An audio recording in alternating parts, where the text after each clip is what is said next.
From the Oklahoman newsroom, it's time for Thunder Thursday, our extended look at Thunder basketball. We're a little short-staffed here. Jenni, Carlson, and Barry Tramel in the studio as Thunder beat writer Eric Horn out to cover a road game for the first time here in a little while in Charlotte for tonight's game between the Thunder and Charlotte, 6 o'clock tip. But Barry, we've got a lot to talk about, some juicy stuff that happened during that homestand for the Thunder. And I think we got to start with Russell Westbrook. And before we get to Russell as Russell, let's talk about Russell and Patrick Beverley, because just when you thought that might be cooling off, we get in a whole other chapter. Well, I mean, Russell Westbrook is, you know, what was it? Patrick Beverley looked at the crowd and said, you know, it's been 7 years, let it go. The fans aren't going to let it go, Pat. Russell Westbrook's not going to let it go, let me promise you.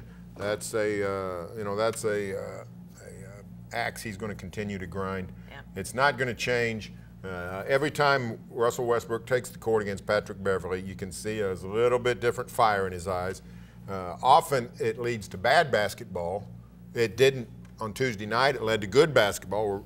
Westbrook was determined to take Beverley to the woodshed and did so going to the basket in the first half. In the second half, an all-around game. So, yeah, that torn meniscus of 5.5 years ago is still front and center in Russell Westbrook's mind. Well, and then you had the incident in the second half where loose ball, Beverley dives toward Westbrook. Some people question whether he was actually diving towards the ball or more diving towards Russell.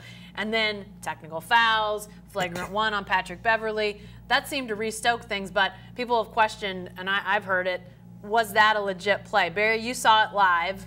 What did you think about the legitimacy of what Patrick Beverley did? Did you feel like he was going for the ball, or was he more going for Russell Westbrook?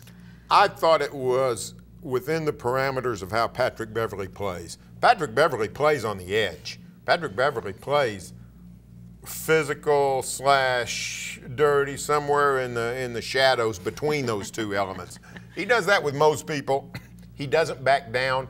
This is a guy that had to play professional basketball in Russia to keep his dream alive of making the NBA. He's not going to sit back on easy street.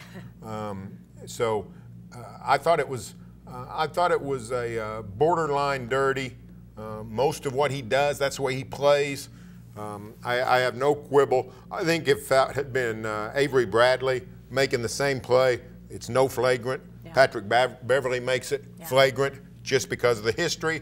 I think the officiating crew said, listen, we're going to nip this in the bud right now. Yeah, I think you're right. And, you know, you mentioned his Russia time after he played college ball. He was at Arkansas. Great offensive player. Has to go to Russia. Basically remakes himself as a defensive, you know, Doberman.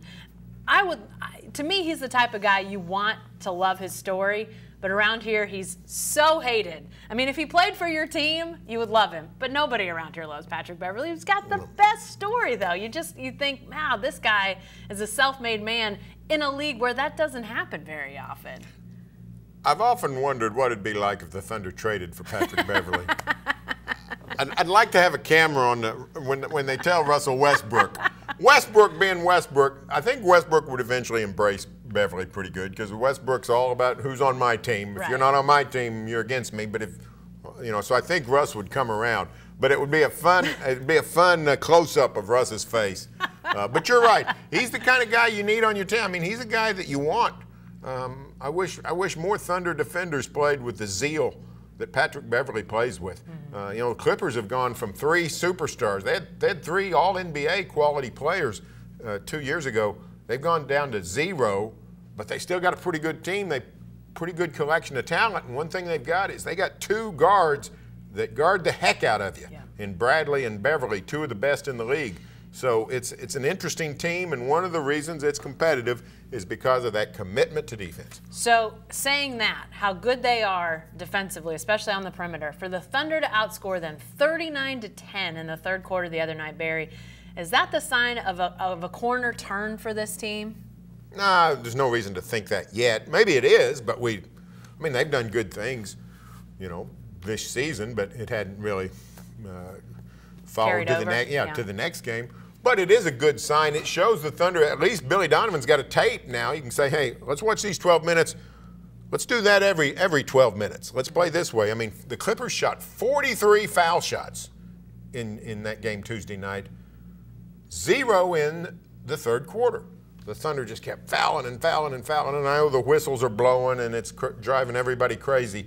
But the whistles didn't blow in that quarter. The Thunder moved their feet, and they played position defense. And what happened was the turnovers mounted for the Clippers. They grew frustrated. The Thunder turned those into points. They got the transition game going. The confidence went up. All of a sudden, they're even making their threes. So great defense leads to good offense, and the Thunder had that. And they've got to stop the fouling because maybe the refs are going to migrate back to the old way. Maybe not. Who knows? But right now they're blowing those whistles, and you can't keep putting a team on the foul line because it's free points. I know the Thunder squanders a bunch of points at the foul line. Other teams don't. Other teams make 77, 78% of their foul shots.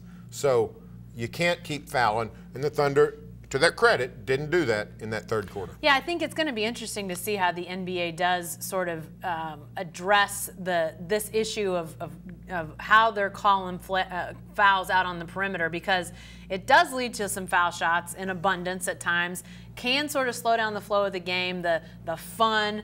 But, Barry, scoring's up everywhere, so you got to think they like that. So in my mind, there may be some times where you think, man, they're going to pull back on the whistles. But if the scoring stays up and the games stay intriguing, why would they? And the Thunder's been a team over the years that they've fouled too much anyway. So this has to be an area that they have to talk about and address and figure out. Maybe they did figure it out in the third quarter. I don't know. But I got to think this is a thing that it's not going away. No. Historically, we've seen officiating initiatives start out in a season, and it subsides a little bit. And here's a perfect example. I promise you, they're not going to blow the whistle every 10 seconds in the playoffs. Right. But it does seem as if the NBA wants to further this offensive explosion that has sort of occurred over recent years. You know, we had an NBA insider tell us recently that Commissioner Adam Silver, he really doesn't ever think about the competitive part of the game. He's all about the money, the marketing, the globalization of the NBA. But this is part of that because offense sells. It's always sold. Any sport, offense sells, defense doesn't. So I can see where even in the NBA office of the bean counters, led by Adam Silver, they're saying, "Hey, this is fantastic. Keep it up." Yeah, for sure. Well, let's talk about Russell Westbrook for a second. I also want to talk about this lineup change that is seeming like it may be more permanent as time goes on. But Russell Westbrook obviously missed the first 2 games of the year, coming off that cleanup of his knee. Looked a little bit slow, as you might expect, first couple of games.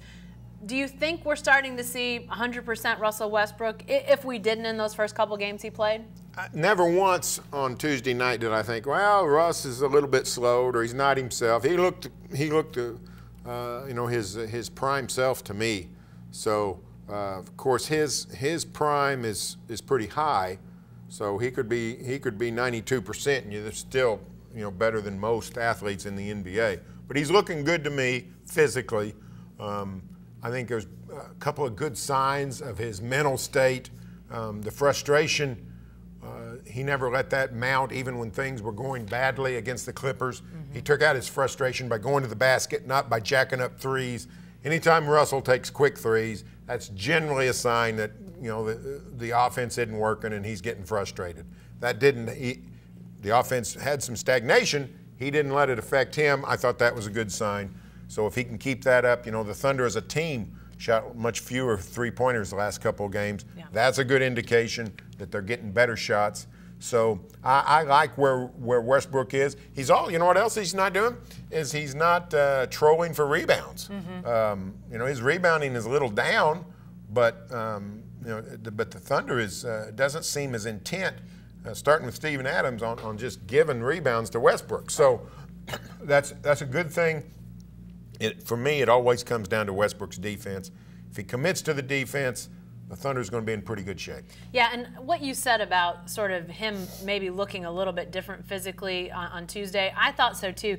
I didn't think he showed as many signs of fatigue in the second game, which was the Celtics game. Now, he missed a bunch of shots in that fourth quarter, missed everything he shot, but it seemed like he wasn't finishing at the rim maybe the way you expect Russell Westbrook to, and so you wonder, does that have something to do with the where he is physically?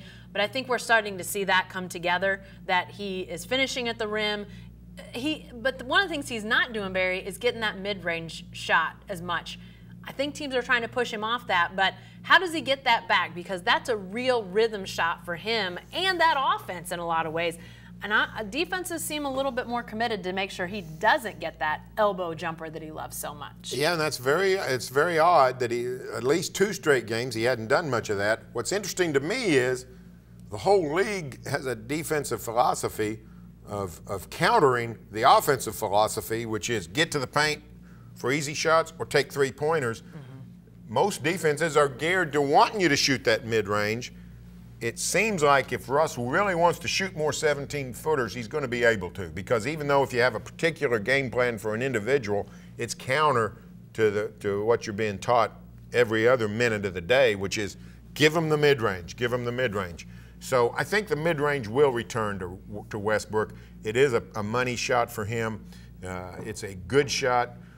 He's generally close to 50% on that shot. So if he can keep that, if he can get that thing going, and I think it helps settle him down. Yeah. It has a calming effect when he can just go straight up and make that little 17-footer at the elbow. It seems like he thinks, the world is in its proper orbit. So yeah. Everything's okay, and he's less likely to lose his mind. Yeah. Speaking of proper orbits, it seems like the Thunder's found something that feels a little more comfortable to them as far as the starting lineup. Patrick Patterson, who we all felt like in here was the guy to start in that small forward position, did start the first few games, but he struggled, and then Jeremy Grant struggled with the second unit. Well, now we've seen for the last 3 games, starting with the Boston game, a swap of those two, Grant into the starting lineup, Patterson into that second unit.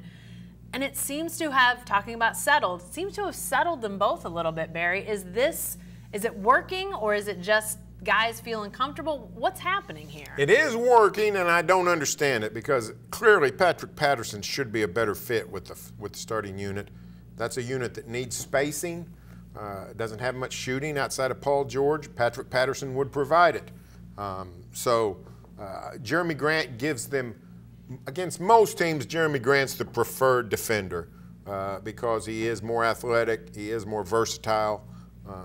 So maybe this is just a defensive issue, but at some point I think that starting unit's going to have to get more shooting, whether it's Alex Abrinas playing with those guys or Patrick Patterson. I don't know that you can have a steady diet of having one 3-point threat on the court, because Westbrook is not. He'll take them, but he won't make them. Grant, same way. Steven Adams won't take them, and then Terrence Ferguson or Andre Robertson if he gets back. Ferguson has not shown that he's capable of making a high percentage. So yeah.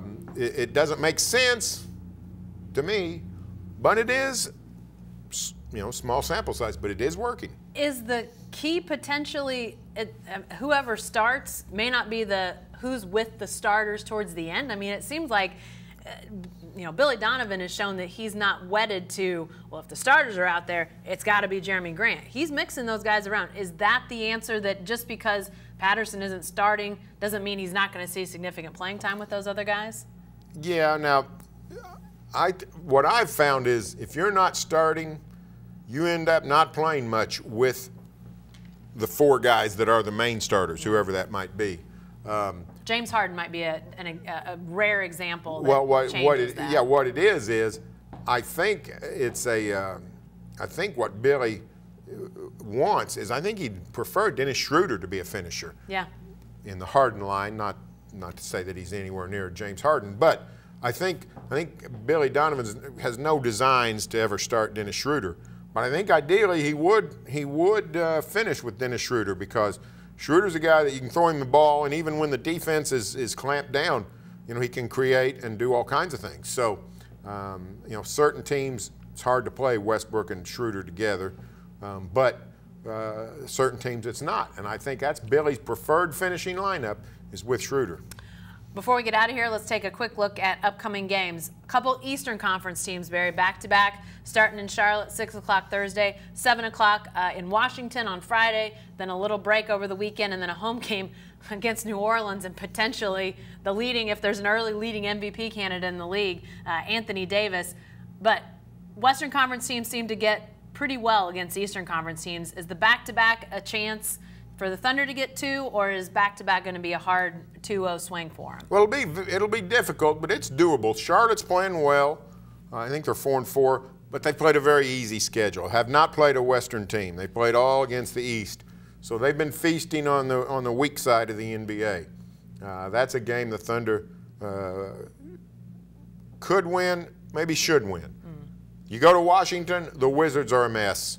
Scotty Brooks' job is in jeopardy. They're off to a 1-5 start or 1-6 start, I think. Squabbling after games. Otto Porter is a shell of himself. I don't know what's going on. They can't rebound. Steven Adams ought to get 30 rebounds if the Wizards play like they've been playing. So that's a mess of a team. Now, they're too good not to get well at some point. You don't want them to get well Friday night, but this is a 2-game road swing that you can go get you two wins against the Eastern Conference. And get some momentum built, because New Orleans, not going to be easy on Monday night. Listen, pray the rosary. Maybe Anthony Davis will sit out. Unlikely, but that may be the only hope to not see one of the premier players in the NBA on Monday night here at the Peak. Be sure to stay with the best coverage team anywhere at newsok.com and every day in the Oklahoman.